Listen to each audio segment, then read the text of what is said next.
Mr. Shoaff put it to me this way. He said, Jim, if you had enough reasons, you could do the most incredible things. I never forgot how he put that. If you have enough reasons. See, reasons will change your whole life. Mr. Shoaff said to me, he said, Mr. Rohn, I think you've got plenty of intelligence, you've got plenty of talent, you've got plenty of ability. Probably what you lack is plenty of reasons. He said, I don't think your current bank balance is a true indication of your level of intelligence. I was happy to hear that.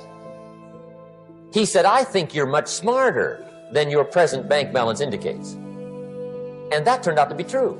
I was much smarter. But of course my first question was, well then why isn't it bigger? And he said, you don't have enough reasons. You've got enough intelligence, but not enough reasons. So see, reasons can change your life. Here's what else I found out. Reasons come first, answers come second. You don't get the answers to do well till you get the reasons.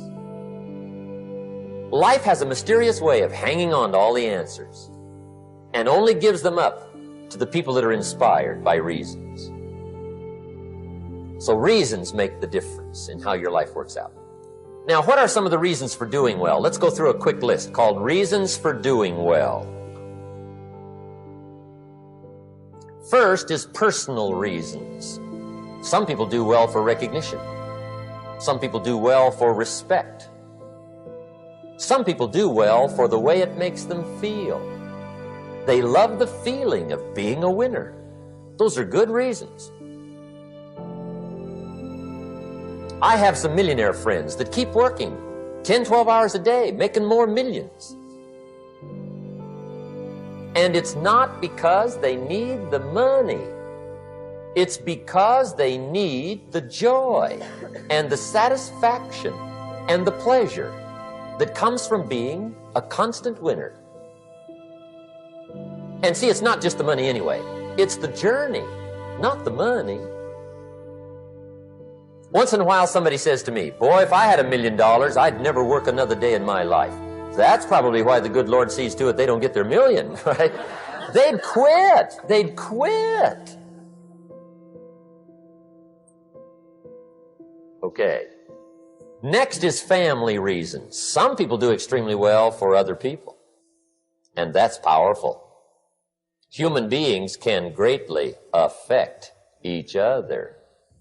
Sometimes we will do things for somebody else we will not do for ourselves. We're made that way. I met a man one time who said, Mr. Rohn, to do all the things I want to do with my family around the world, he said, I got to have at least $250,000 a year. I thought, incredible.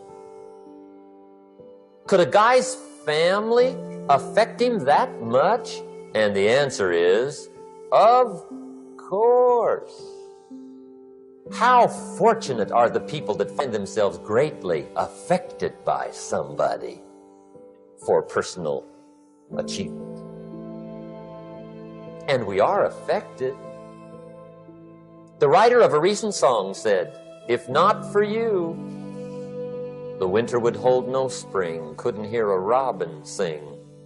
I just wouldn't have a clue if not for you. So we can be affected. That might be one of the most stimulating reasons to do well, finding somebody.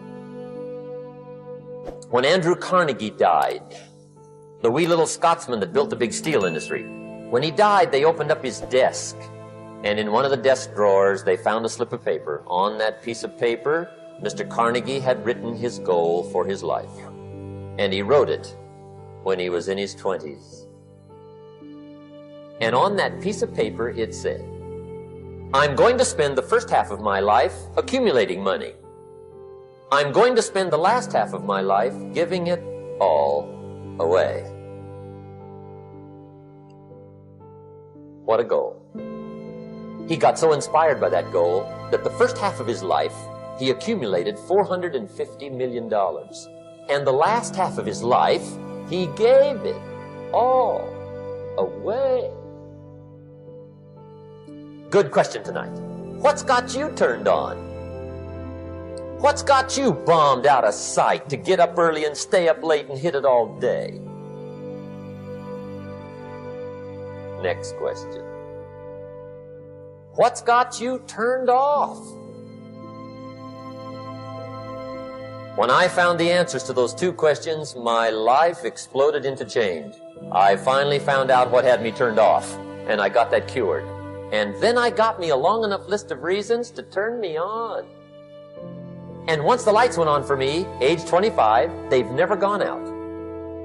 I've fallen out of the sky a few times, but I've never lost that drive to make something unique out of my life. See, reasons altered my whole life. Now, there's another list of reasons called nitty-gritty. Hard little reasons. Sometimes those little reasons are the most powerful reasons that can change your life. Sometimes it doesn't take much. I now carry several $100s in my money clip. It's only a few $100s, but it was one of those reasons that turned my life around. Just before I met Mr. Shoaff, I heard a knock at the door. I go to the door, and there's a little girl standing there about this tall selling Girl Scout cookies. And she gave me one of the finest sales presentations I've ever heard. Special deal, several flavors, this whole package of stuff, $2. And with a big smile, she very politely asked me to buy. And I wanted to. Big problem.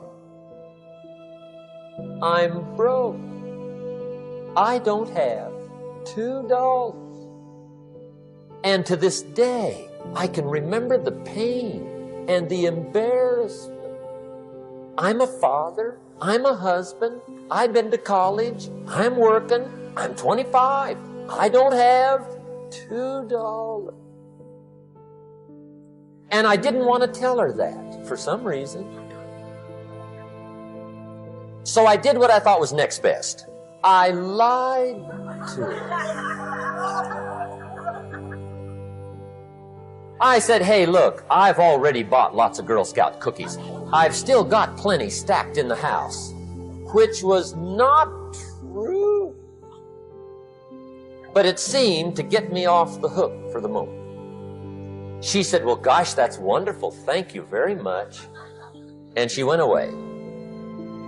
When she left, I closed the door, and that was the day I said to myself, I don't want to live like this anymore. I've had it with lying, and I've had it with being broke.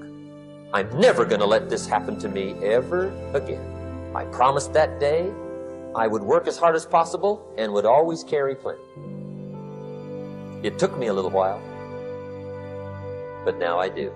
It was one of those reasons. And I guess I carry plenty for two reasons. One is the way it makes me feel, but also in case I bump into another Girl Scout selling cookies. Right? I'm ready.